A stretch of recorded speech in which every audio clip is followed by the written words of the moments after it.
As he approached Bethphage and Bethany at the hill called the Mount of Olives, Jesus sent two of his disciples, saying to them, "Go to the village ahead of you, and as you enter it, you will find a colt tied there, which no one has ever ridden. Untie it and bring it here. If anyone asks you, 'Why are you untying it?' say, 'The Lord needs it.'" Those who were sent ahead went and found it just as he had told them. As they were untying the colt, its owners asked them, "Why are you untying the colt?" They replied, "The Lord needs it." They brought it to Jesus, threw their cloaks on the colt, and put Jesus on it. As he went along, people spread their cloaks on the road. When he came near the place where the road goes down the Mount of Olives, the whole crowd of disciples began joyfully to praise God in loud voices for all the miracles they had seen, saying, "Blessed is the King who comes in the name of the Lord. Peace in heaven and glory in the highest." Some of the Pharisees in the crowd said to Jesus, "Teacher, rebuke your disciples." "I tell you," he replied, "if they keep quiet, the stones will cry out." As he approached Jerusalem and saw the city, he wept over it, and he said, "If you, even you, had only known on this day what would bring you peace, but now it's hidden from your eyes. The days will come upon you when your enemies will build an embankment against you and encircle you and hem you in on every side. They will dash you to the ground, you and the children within your walls. They will not leave one stone on another, because you did not recognize the time of God's coming to you." Palm Sunday has this sense of enthusiastic parade mentality, and people are excited to see it, but not all of them know exactly why they're there or what they're expecting. And everything changes very quickly throughout this week. They begin walking in behind this revolutionary leader that they expect will not only continue to do the amazing miracles he's done, but continue the good work he's bringing from the countryside now into the capital city. That they'll watch him rise up and bring the people with him, that he'll conquer the Romans, the Pharisees and the Sadducees who've doubted him, all of those who've oppressed him now. And instead, within less than a week, he is captured, thrown into prison, he is tortured, and he is killed. Just like that, everything they expected changes. And I wonder when the disciples lose faith. Does it happen when he's arrested or maybe when he's tortured? Do they still believe when he's hanging from the cross?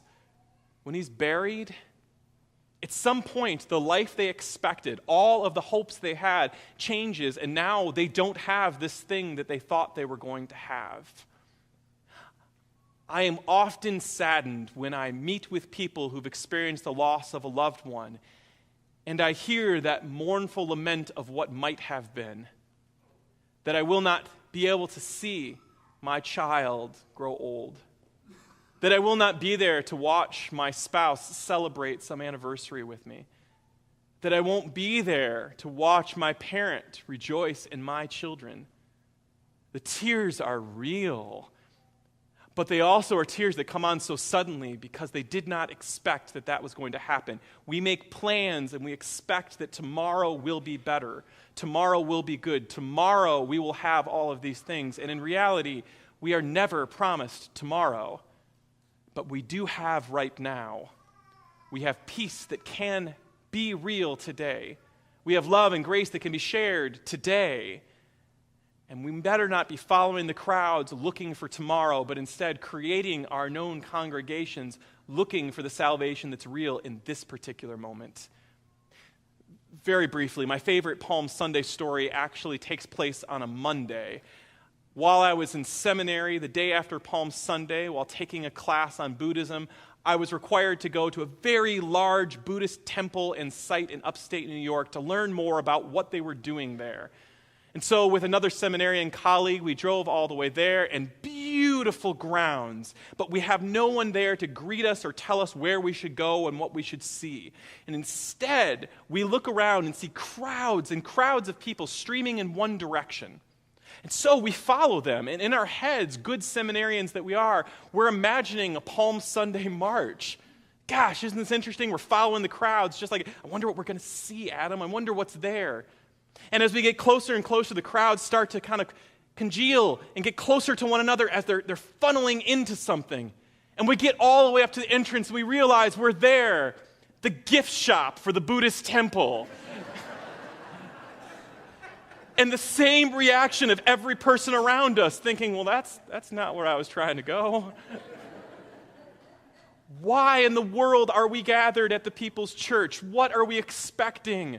What are we looking at our neighbors to do, and what should we be leading them to do? Things will change very quickly, and this week in particular, we will notice that change during the Passion Week. But things change in our faith from day to day. Tragedies strike us. We have moments when we have great joy and exuberant feelings of enthusiasm. But things will not be the same tomorrow that they were today. And so, in this particular moment, use the faith you have. Be motivated to do something. The great joy and thanksgiving I have for my friend Jackson is in his faith in action. It's not just belief.